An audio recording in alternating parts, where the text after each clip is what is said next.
일본이 적기지 공격 능력과 관련하여 꼼수를 추진하고 있습니다. 또 한 번의 전쟁 특수를 노리는 것이 분명하다고 생각돼 경계를 할 수밖에 없는 소식인데요.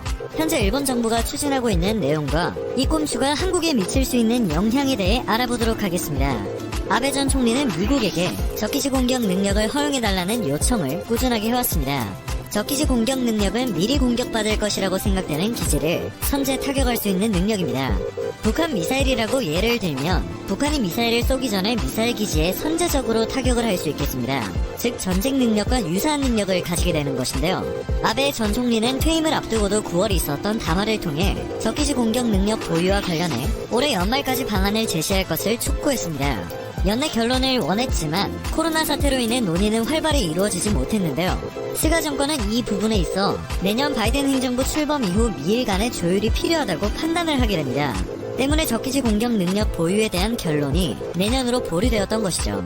그리고 해당 소식은 지난 6일 마이니치 신문을 비롯한 일본 언론들을 통해 보도되었습니다.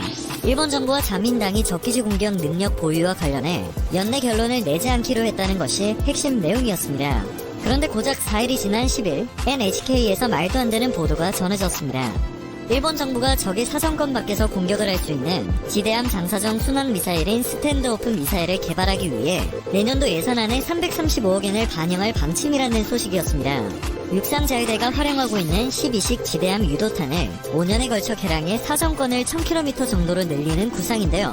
이는 일본산 장거리 순항 미사일을 개발하는 첫 사례가 될 전망입니다. 문제는 사정거리 1000km 정도라면 일본에서 북한을 타격할 수 있는 수준이라는 것입니다. 발사 위치에 따라서는 중국에도 도달할 수 있을 것으로 분석되고 있죠. 사실상 적기지 공격 능력 보유와 다를 바가 없겠습니다. 심지어 스가 정권은 이를 정부 방침에 명시하지 않을 것으로 밝혀졌습니다. 당연히 꼼수라는 지적이 쏟아질 수밖에 없는 상황이죠. 또 일본은 외딴 섬을 방어하겠다는 명목으로 F-15 전투기에 탑재하는 사거리 약 900km의 장거리 공대지 미사일 제즘 도입을 추진하고 있는데요. 해당 계획들은 일본이 탄도미사일 발사시설 등 적국 내에 있는 기지를 폭격기나 순항 크루즈 미사일로 공격해 파괴하는 적기지 공격 능력을 실질적으로 보유하는 결과를 낳을 전망입니다.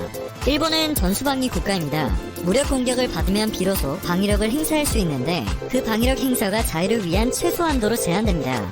이에 따라서 보유하는 방위력도 방위를 위한 필요 최소한으로 한정하는 등 헌법 정신에 맞도록 수동적인 방위 전략 자세를 견지해야 하는데요. 일본 정부가 지금 부리고 있는 꼼수는 전수방위 원칙에도 당연히 어긋나는 부분입니다. 오죽하면 일본의 일부 언론과 야당 의원들도 비판의 목소리를 내고 있습니다. 아사히 신문은 일본 정부가 적기지 공격 능력 보유에 관한 의사를 명시하지 않은 채 능력만을 확대하는 구도가 이어질 것이라고 지적했습니다.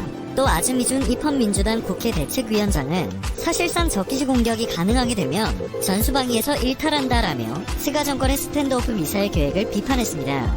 이에 대해 가토 가스노부 관방장관은 적기지 공격을 목적으로 하는 것이 아니라고 답했는데요. 그런 목적이 아니라면 왜 해당 계획을 정부 방침에 명시하지 않는 것인지, 이게 꼼수가 아니면 무엇인지 되묻고 싶습니다.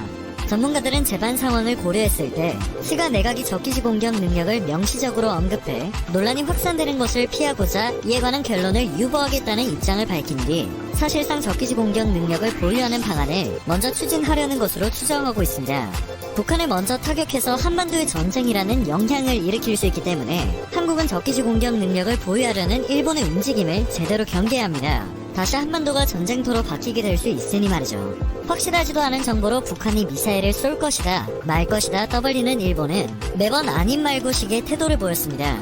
이런 일본이 적기지 공격 능력을 보유하게 되면 북한으로 미사일을 쏘고 한국 전쟁을 낸 뒤 북한이 미사일을 쏘려고 했다라는 핑계를 댈 수 있는 것입니다. 이로써 일본은 또 한 번의 전쟁 특수를 누릴 수 있겠죠. 또한 일본의 적기지 공격 능력 보유 관련 소식은 북한은 물론 중국까지 자극할 가능성이 높습니다. 한반도를 둘러싼 안보 환경에 큰 영향을 미칠 수밖에 없는 것이죠. 앞에서는 결론을 보류하겠다는 입장을 밝혀놓고 뒤에서는 정부 방침에 명시하지 않는 꼼수로 사실상 적기지 공격 능력을 가능하게 만들고 있는 일본의 계획은 거의 농락 수준이 아닌가 생각되네요. 오늘 전해드릴 소식은 여기까지입니다. 영상이 정보가 되셨다면 그것만으로도 감사드립니다.